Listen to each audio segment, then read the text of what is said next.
Servus zusammen, wir schauen uns heute die Daniel Defense DD5-Plattform an, meine bevorzugte AR10-Plattform. Und warum das so ist, seht ihr jetzt nach dem Intro. Bis gleich. Fangen wir doch mal vorne an. Warum findet der Micha die DD5 so geil? Muss man vorne an sagen, meine erste AR10 war eine MA308, eine MA308 A1 von Heckler & Koch eben. Und ich fand die Waffe eigentlich geil. Es gab aber so 2, 3 kleine Punkte, die mich wirklich massiv gestört haben. Der Punkt 1 ist, die Magazine sind schweineteuer. Ja, jetzt sagen immer wieder Leute, ja, kaufst du für 1000 Euro ein Gewehr und dann sind die Magazine zu teuer. Ich schieße damit nicht auf dem Stand statisch oder was im Dreh. Ich brauche nicht 1 oder 2 Magazine. Ich habe von meinen Waffen eigentlich immer so 10, 15 Magazine. Und solche Magazine gehen auch mehr gerne kaputt, werden auf Kursen geklaut oder ähnliches. Also man braucht mal Ersatzmagazine und die sind halt einfach schweineteuer gewesen. Noch dazu finde ich sie groß und sperrig. Also die sind zwar technisch gesehen, sind die Heckler & Koch Magazine super, aber mich stören sie einfach massiv. Der zweite Punkt ist, die MA308 ist ein riesen Eisenschwein. Die ist sehr groß, sehr schwer und das liegt vor allem auch daran, dass es ein Pisteneier ist. Also dass die eben ein indirekter Gasdrucklader ist. Ich sage mal, das waren so meine 2 großen Kritikpunkte an der Plattform. Teilekompatibilität ist auch so eine Geschichte. Es gibt zwar ein paar brauchbare Aftermarket-Parts, aber halt nicht genug. Dann habe ich mir überlegt, ja, ich verkaufe die MA308. Lustigerweise habe ich das gemacht, bevor eben der große Mangel aufgetreten ist. Also ich habe die relativ normal verkauft und nicht so zu Wucherpreisen, wie es jetzt der Fall ist. Und die Geschichte war dann, was nehme ich denn als Ersatz? Der erste Gedanke ist halt, ich habe AR-15er von Daniel Defense, hole ich mir doch auch eine AR von Daniel Defense. Und da gab es eben noch die V1 und die V2. Und die beiden waren schon geil. Aber die haben auch einige Probleme gehabt. So war zum Beispiel der Verschlussträger und auch der Charging Handle sehr, sehr speziell und deswegen auch mit nichts kompatibel. Da habe ich mir gedacht, so, boah, will ich mir schon wieder was antun, was mit nichts kompatibel ist? Weiß ich ja nicht. Also habe ich es erstmal sein lassen. Außerdem habe ich mir auch gedacht, eine verstellbare Gasabnahme will ich jetzt auf jeden Fall haben. Hat Heckler & Koch standardmäßig auch nicht. Ich habe damals eine Burg drin gehabt, also von Waffenburg eben die verstellbare Gasabnahme. Und da haben wir gedacht, so, naja. Dann war mein Gedanke, ich hole mir eine DAR10. Und ja, eigentlich war das für mich eigentlich schon mehr oder weniger beschlossene Sache.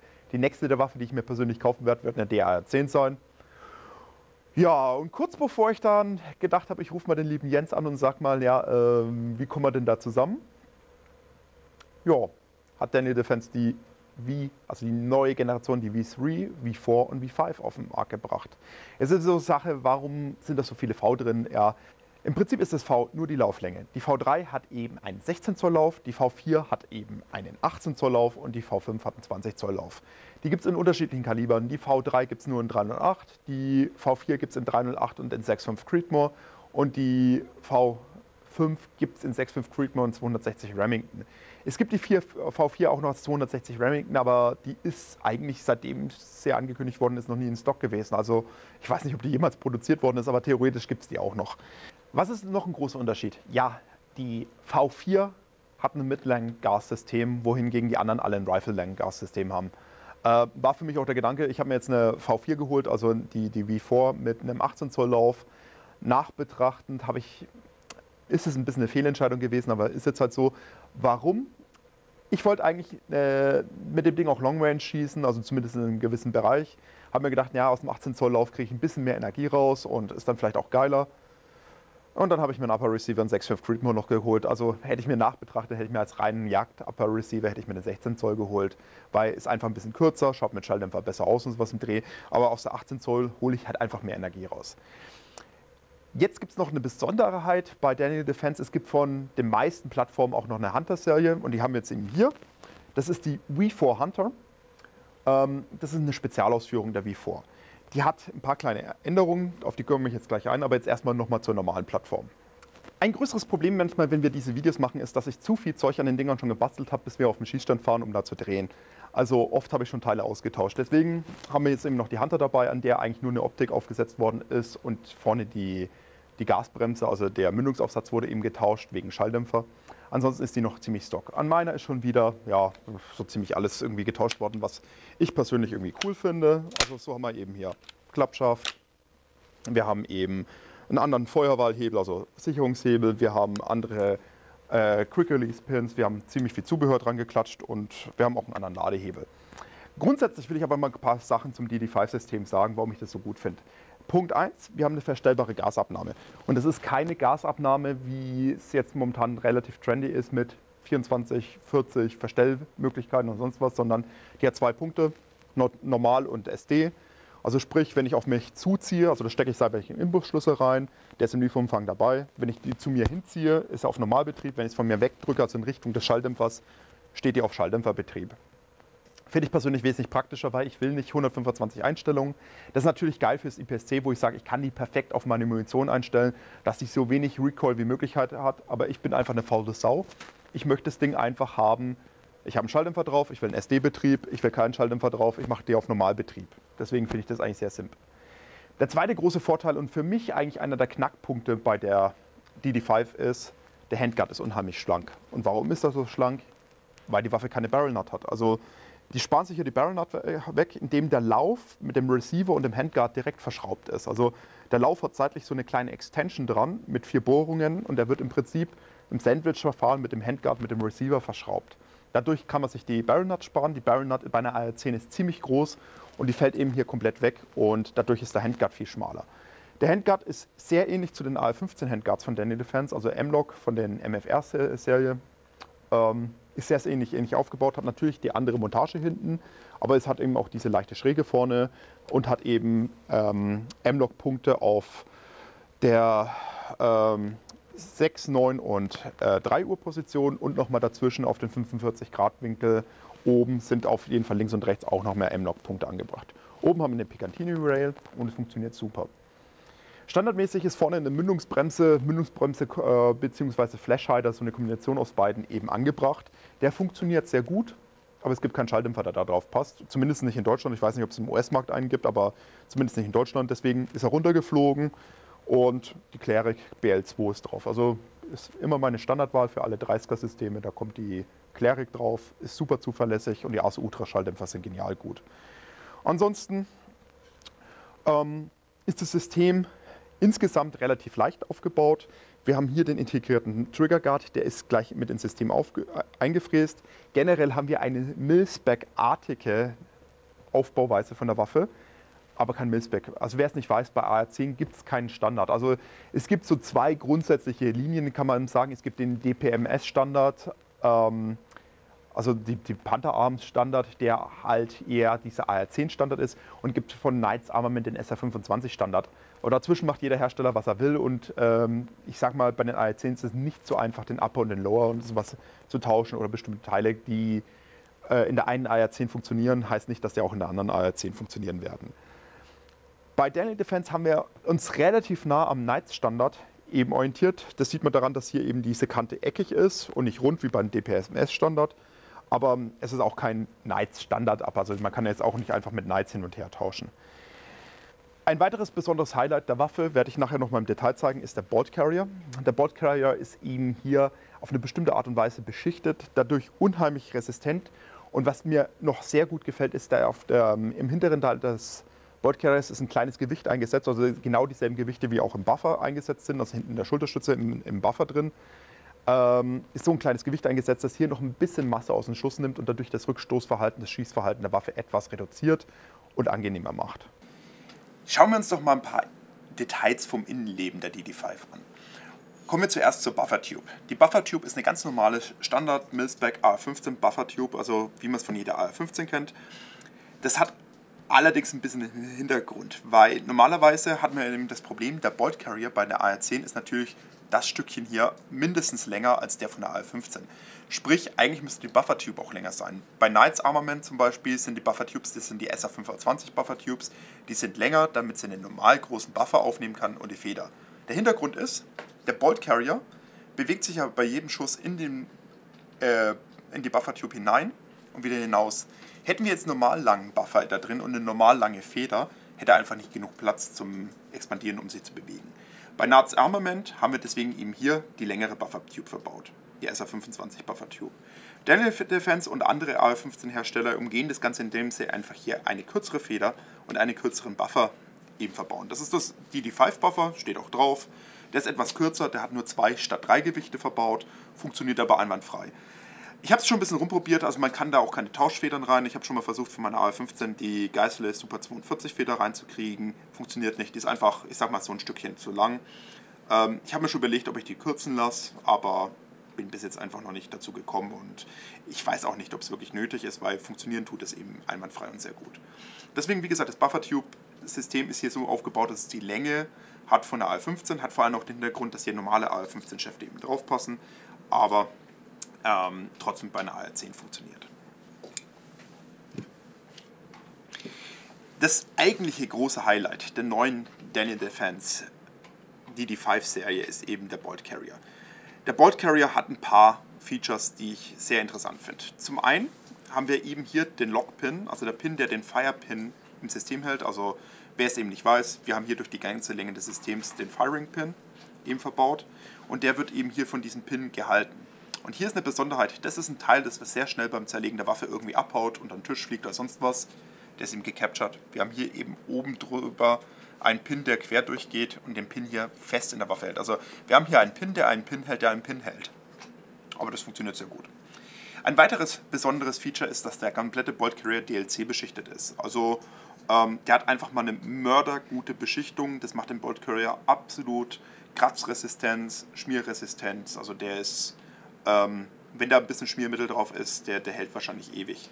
Der hatte auf der Seite hier hat er auch noch ein paar Anfasungen, die da ihr einfach den Kontakt zum Gehäuse ein bisschen minimieren sollen. Also der läuft eigentlich hier nur noch auf den Kanten. Das sorgt dafür, dass der hier auch mit weniger Schmiermittel oder im Fall, wenn auch mal Dreck ins System kommt, gut klarkommt. Eine weitere kleine Änderung ist, wenn man hier den schüttelt, merkt man, da wackelt was. Und was wackelt da? Hinten in dem Bereich ist nochmal ein Buffer eben verbaut. Also im Prinzip das Gewicht, was wir hier eingespart haben, also das dritte Gewicht, hat sich Daniel Defense gesagt, naja, wir haben hier hinten Platz, das ist eh tot und da kommt eigentlich eh nichts rein, haben sie hier eingesetzt. Also hier ist nochmal ein kleines Gewicht eingesetzt, wird hier von diesem Sprengring und einer kleinen Kappe gehalten, das dafür sorgt, dass wir eben hier nicht das dritte Gewicht verlieren, das die Trägheit auslöst, sondern wir haben das einfach an einer anderen Stelle nochmal eingebracht. Wir haben 2 Ausstoßer und eine Ausziehkralle, funktioniert einwandfrei, also auch mit unterschiedlichsten Laborierungen von SMB über Hornady, über Lapur, RWS, alles mögliche versucht, funktioniert bis jetzt mit jeder Munition einwandfrei und ist, wie gesagt, der Bolt Carrier ist wirklich so ein bisschen das Highlight des eigentlichen Systems. Also funktioniert einwandfrei, störungsfrei und ist sehr, sehr, sehr langlebig, das System. Das ist jetzt mein eigener Bolt Carrier von meiner eigenen DD5 und wie man merkt, habe ich hier einen Adapter drin. Das ist ein bisschen hier das einzige Problem mit dem Bolt Carrier, das ich habe und das ist aber auch nur, weil ich einen Dickkopf habe und ich wollte unbedingt diesen Klappschaft haben, wie an allen meinen ARs. Ja, habe ich im Prinzip hier den Buffer wieder ausgebaut, den Daniel Defense da netterweise eingebaut hat und habe mir hier für einen Adapter drehen lassen, weil dadurch, dass hier ein Gewicht drin ist, ist der Abstand hier nicht normaler Mil-Spec-Größe. Also man kriegt den standardmäßig von Lord Tactical das Teil nicht rein. Habe mir deswegen hier einen Adapter bauen lassen, der jetzt eben hier auch genau reinpasst. Ich sage mal, das ist so der einzige Nachteil von Bolt Carrier. Wenn man einen Lore-Folder benutzt, muss man hier nochmal extra einen Adapter machen lassen. Also jetzt habe ich die Daten, jetzt kann ich das auch machen. Das ist kein Thema, aber ich sag mal, es hat mich einiges Zeit und Mühe gekostet, das eben hinzukriegen. Ein anderer Punkt, auf den ich noch kurz eingehen will, ist eben hier die schon angesprochene Mündungsbremse. Das ist eben die DD5 Mündungsbremse Querstrich-Flashhider. Funktioniert einwandfrei.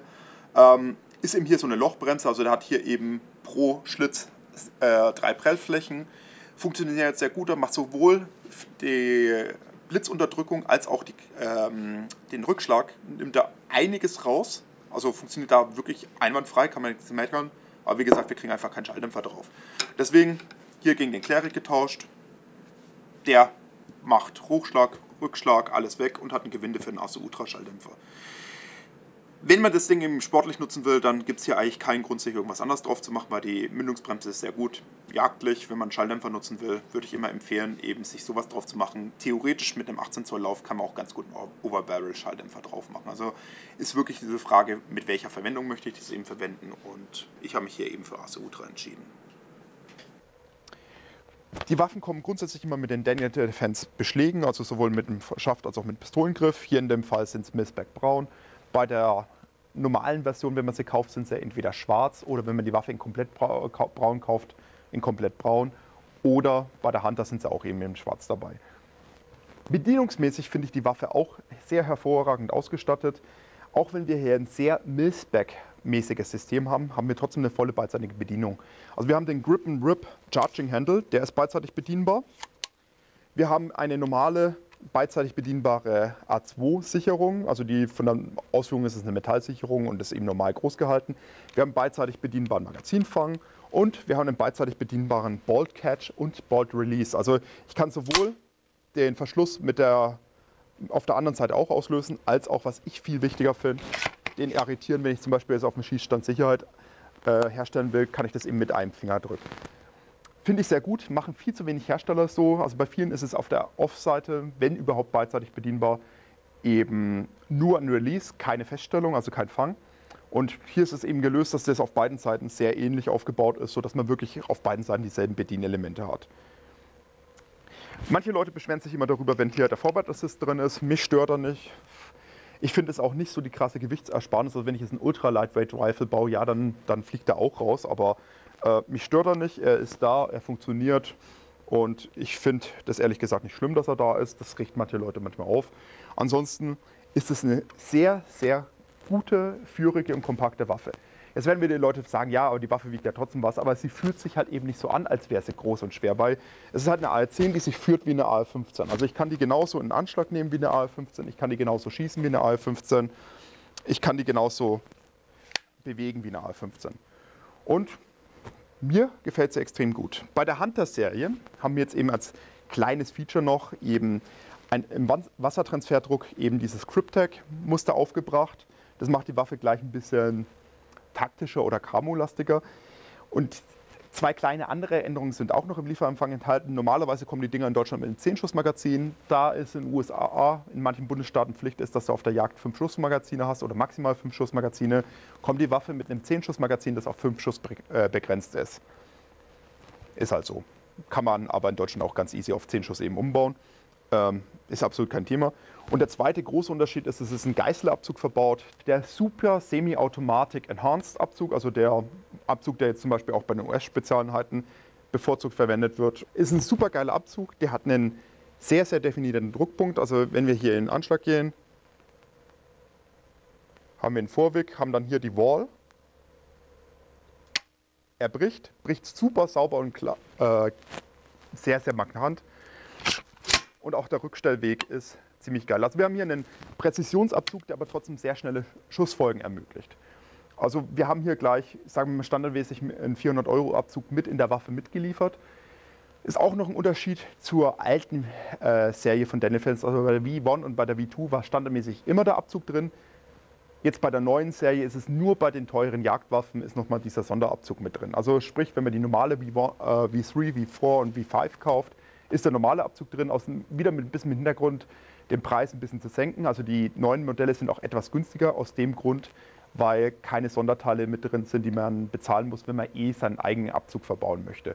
Hier bei der Hunter hatten wir eben wirklich ein Komplettsystem. Auf dem Modell haben wir jetzt oben drauf eine Spurmontage und ein EOTech Voodoo, das 308er Visier von der EOTech Voodoo. Ist eine sehr, sehr, sehr geile Lösung. Hintergrund ist, hier vorne kommt beim Kunden gleich ein Annes Industries T-Gear mit drauf, also das Wärmebildgerät. Und das ist eben hier, ich sag mal, ein Schweineschlechter. Also das Ding ist extra konfiguriert worden für die Schweinejagd und dafür ist es auch eine optimale und sehr, sehr gute und führige Waffe. Und selbst mit Wärmebildkamera kann man das Ding immer noch sehr leicht und sehr gut führen. Bei meiner eigenen Waffe habe ich jetzt auch schon einiges rumgebastelt, aber es liegt auch ein bisschen daran, dass immer noch Teile fehlen. Also der Abzug funktioniert noch nicht so, wie ich es will. Die Schäfte habe ich eben getauscht von schwarz auf braun, habe den Klappschaft hier installiert und zum Laufen gebracht. Radium Reactor, Charging Handle, einfach weil ich den in jeder Waffe drin habe. Geißel im Mount und einen Vortex Viper aus dem einfachen Grund, weil ich habe zwar die Montage von meinem Zielfernrohr schon da, aber das Zielfernrohr kommt einfach nicht mehr. Also liebe Firma Vortex, schickt mir mal ein 1 bis 10-fach. Bitte, jetzt. Ich hätte es gerne. Bitte. Ansonsten haben wir noch eine kleine Holosun-Optik eben hier drauf mit einer 45-Grad-Montage, beziehungsweise hier eine 35-Grad-Montage. Jetzt werden sich einige Leute fragen, ja, warum ist die so silber? Ja, das ist ein Prototyp. Wir bringen zusammen mit Johnke Waffentechnik demnächst unsere eigenen Montagen auf den Markt. In der ersten Linie kommen eben diese Offset-Montagen, 35 und 45 Grad. Und die werden erst in der ersten Serie jetzt eben auf den Markt kommen. Ist auch relativ zeitnah der Fall. Deswegen, wenn euch das interessiert, dann schaut mal demnächst bei uns in den Shop, dann werden die eben auch gelistet sein. Ansonsten hier noch ShadowTech, Acra-Adapter fürs Tripod. Und das war's erstmal. Wenn das System mal fertig ist, zusammen mit dem 6.5er Upper, werde ich auch noch mal ein extra Video darüber machen, aber für die Vorstellung der DD5 soll das gewesen sein. An der Stelle, welche AR-10 ist euer Favorit? Weil wie gesagt, die DD5 ist mein Favorit, aber was ist euer Favorit? Was haltet ihr von der Waffe? Habt ihr Interesse dran? Wenn euch die Waffe interessiert, bekommt ihr die auch bei uns im Shop. Und das soll es gewesen sein an dieser Stelle. Schönen Tag noch. Bis dann. Servus. Was war das für ein neues Ende? Ich war irritiert, weil der Christian im Hintergrund rumläuft. Eigentlich sagst du immer Tschüss bei Kuma Technik oder irgendwas noch, oder? Ja, ist mal was anderes. Ich muss bloß grinsen, weil ich den Christian im Hintergrund habe rumlaufen sehen.